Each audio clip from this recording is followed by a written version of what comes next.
the ability to continue with that, and that's just to place that in the context of your life story and a little bit there. Thank you.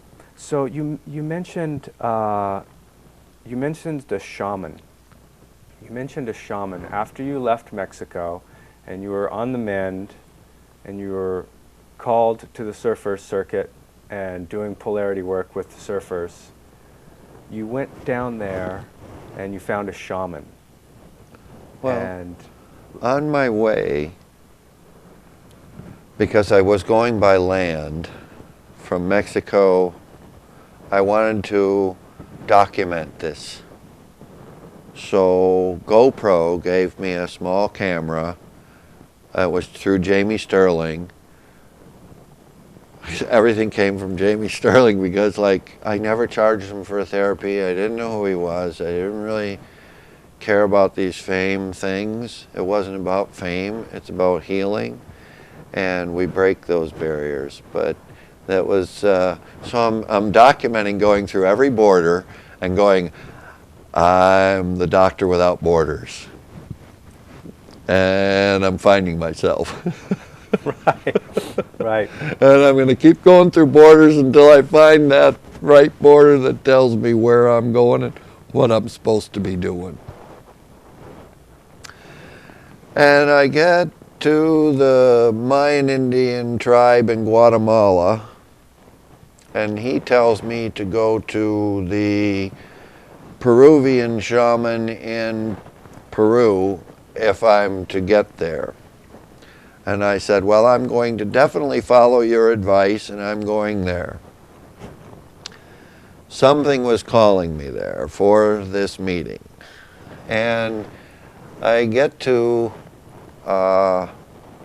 Lima, and I finishing helping with a couple of surfers there, and just finishing the Ecuador Olympia, working with the Ecuadorian team. They invited me to Peru, so I go to Peru, and I'm saying, well, the shaman in Guatemala told me I was going to meet you, and here I am meeting you, and now you're going to take me to the shaman in Peru, and they direct me through the proper channels to the area, not knowing that I'm supposed to meet the shaman, but I'm directed to the area.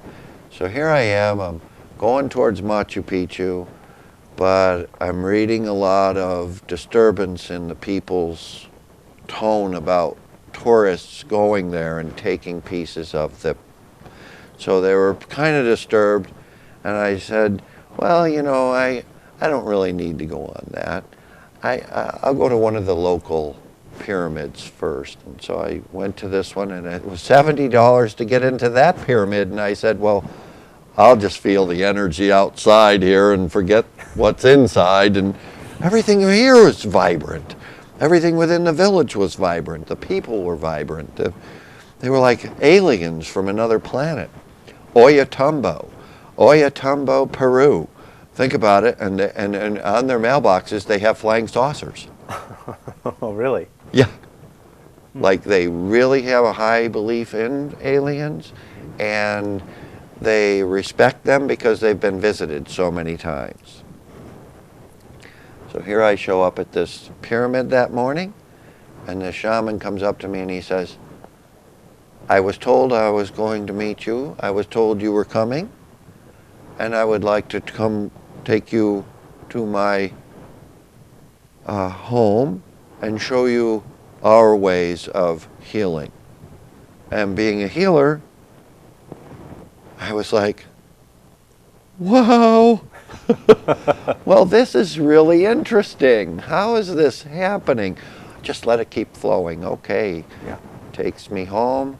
I meet a 14-pound crystal skull that's sitting in the middle of all these gems on this one particular altar. And I'm looking at this, and it's sending me messages saying, you're in the right place, you're in the right time, this is now, and the message I have for you is to continue sharing your loving, compassionate energy amongst all of humanity, and leave your heart open to everyone and everything. Now, this didn't just happen. This shaman took you there in the presence of this crystal skull that was his, and he actually guided you into a frame of mind. So what happened that there? brought me that message. Yeah, what happened? He chanted. Well, so I'm sitting there in the room with the crystal skull first, and then he says, he told me I'm supposed to take you and initiate you into the crystal world of our healing abilities. I'm going to take you to a 2,000-year-old portal up in the mountains, and we're leaving right now. And it's about to rain outside, and I didn't come prepared for this. But I said, okay, but I didn't wear a rain jacket. Don't worry, my son, he's already at the taxi waiting with rain jackets for us. I went, okay, well then I guess you've got this going. He takes me out there, and the taxi took us to a railroad tracks. We stop at a railroad tracks and we start hiking in. We must have hiked probably 4 kilometers before we come to a stairway that had been built ages ago. You just tell the way the rock formations and the way they build those stairs in the mountainsides. Well, they were building it up to a very spiritual spot. And inside that portal, so there's this huge cavern, and there's a big room off to the side, but it had nothing, no roof, because this was all old and tore down. And inside here, there was an altar that was so precise in its lineage of formation that it was formed 2,000 years ago. I don't know who formed that. They don't know who formed that. But the feeling I got when he placed me in a Indian style position, placed the skull in my lap, and then started to blow his, what do they call them, seashell horn. Yeah. He's got all his garb on, a beanie with just all the shaman ritualistic stuff on it. And he had me film this as well. So I had my little GoPro camera in the background and filming the whole thing. But he's blowing the horn and then ritualing something in and bringing the energies in and incense going. And I leave. I felt like I had an out-of-body experience, but I don't know how long I was gone. I don't know what happened. Next thing I know is he's saying, okay, now the time is to take the skull back to and put him up here, and now we're going to put you into the portal and you go the rest of the way. So I've got my arms outstretched, and from that point on I felt like I was back in my body, but I was feeling more like the first stage of it was bringing me to that higher resolution of who I am again and in that healing work. So I don't recall too much of the second message other than when I got up, I was completely like elated. My whole body was feeling like vibrant and shooting stars and stuff. Yeah. And then he goes, okay, now we're going to go back down. And I'm like, go back down? Where from? Yeah. Wow. And we come back down off the mountain, and it was just the most beautiful day. There was no rain involved. There was sun came out pouring through every cloud that was up there, and the day just became so much more magical. And from that moment on, as every moment leading to that moment, it was all about living in the moment and being able to listen to certain messages. And I believe that's nature brings that to us. So my guest today is John Basehart. He's traveled the world. He's a polarity healer, which we actually haven't even gotten to much. Maybe we'll talk about that next. Welcome to the Jason Show. We've got a few minutes left of the show. The hour's going by pretty quickly. John's got a fun story. Yeah, so John, why don't you tell us a little bit about what polarity is and how you do it. Well, polarity in all context is from Dr. Randolph Stone's theory of polarity is balancing our energies through pressure points and opening meridians to the different organs to let the blood flow properly, and the true 13-second flow that the cerebral spinal fluid flows from our brain to our sacrum, from that positive to negative zone within 13 seconds. So we're bringing that to a flow of 13 seconds, bringing more balance through the stretching and the movements to bring that balance back, but nothing to overexert or force an energy to change. So when you talk about cranial sacral work and energy work, when you talk about cranial sacral, there is a mechanical component there. Our bodies naturally pump. And there's also an energy component there, the thing that you can't see and you can't touch.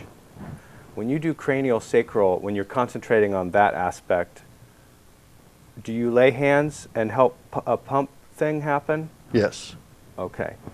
And then when you do polarity work, if I understand, a lot of that has to do with what is traditionally known as acupressure. Correct. Okay. And you don't use needles?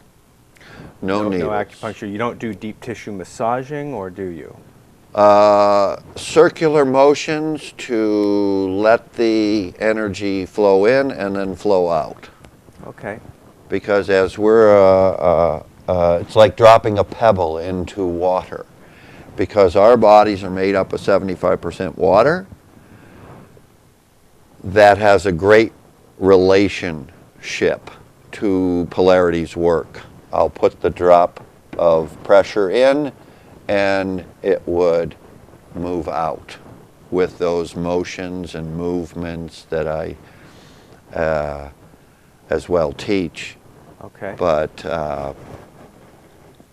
I've been practicing for that 17 years. Right. And helping those fluids and flow to your river is what I've found helps the surfers, especially because they're so connected to water.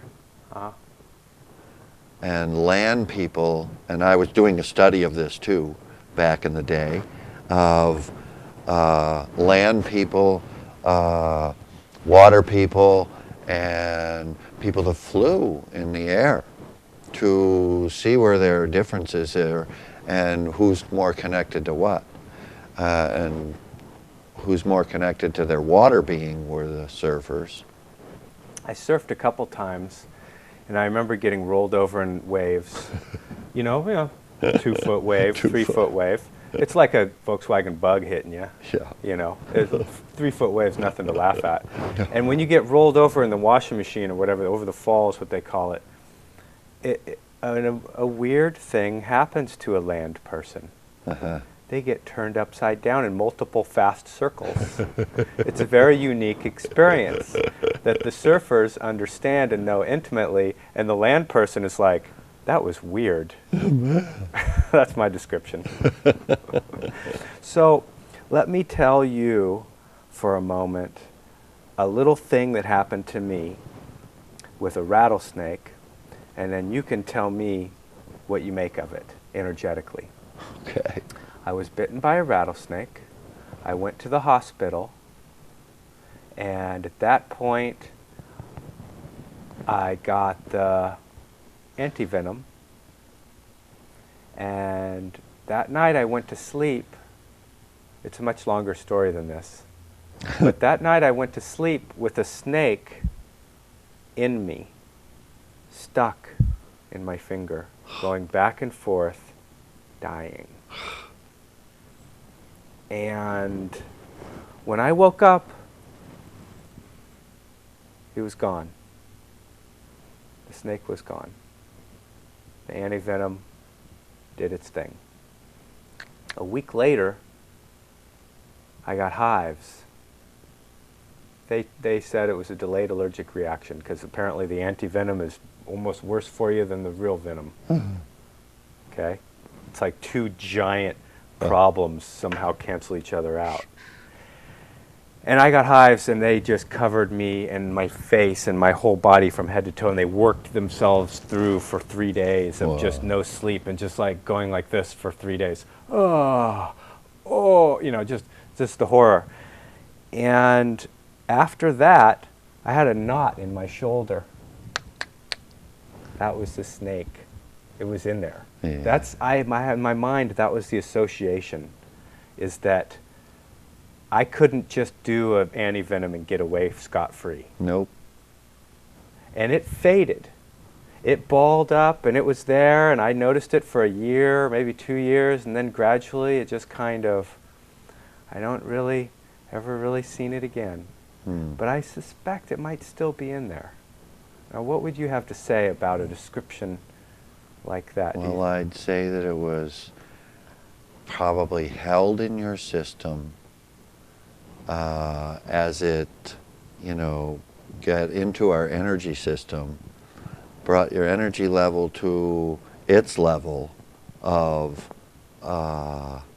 equation on the earth within your body, and now it was trying to make its way out, but coming up and through the caduceus.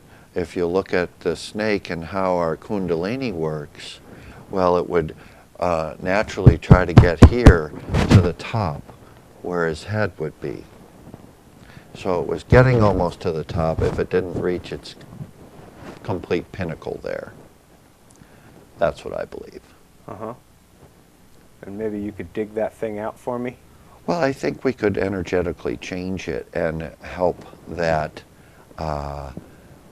wireless coconut come back to a speaking with each other basis. Well, when you say wireless coconut, what do you mean by that? Our electromagnetic system that we have around our body is like an aura, and if our electrical system within our spinal column is not properly advancing the circulation to the rest of the system, it's blocking the energies in certain areas, and it's also not letting the flow of energy go complete for the 13 seconds to the brain. Back to the mechanics. All the energy. When you talk about energy and electromagnetic fields,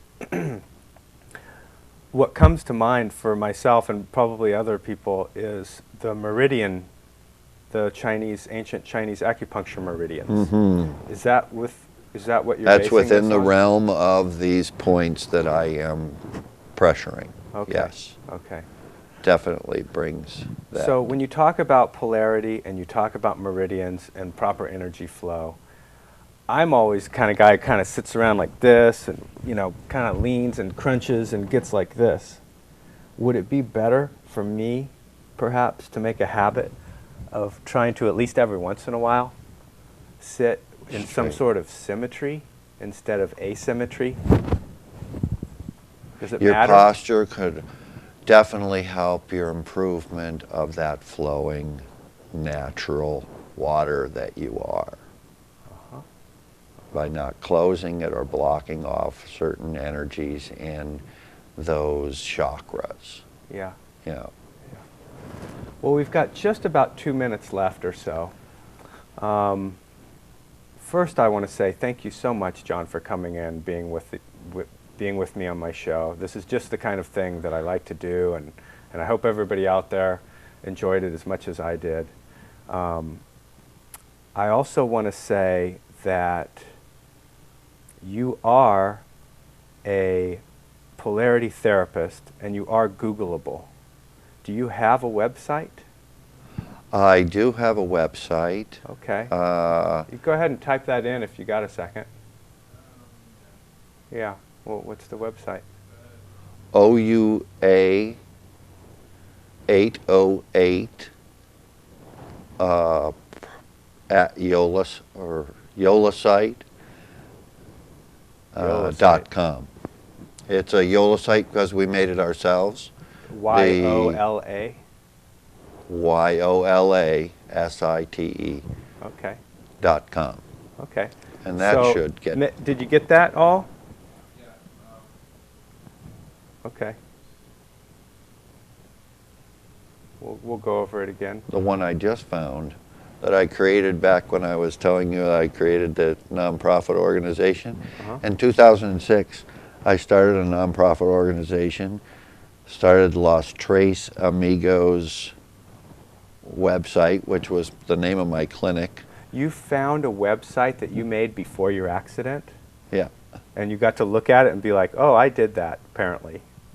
Well, friends of mine from Buffalo did. Right. And they helped me create it to help the awareness to start the project in a nonprofit funding way. Well, I hate to say it, but we're out of time. We've got to get down the road. John, Well, I appreciate Baseheart, everything. Googleable, therapist, polarity therapist here on The Jason Show. Tune in next week. Look forward to an hour of trading time coming up in a minute here. Just feel like there's another hour to go on this story here. This has been fun. So thank you all for tuning in. Thank you We'll very much. see you next week.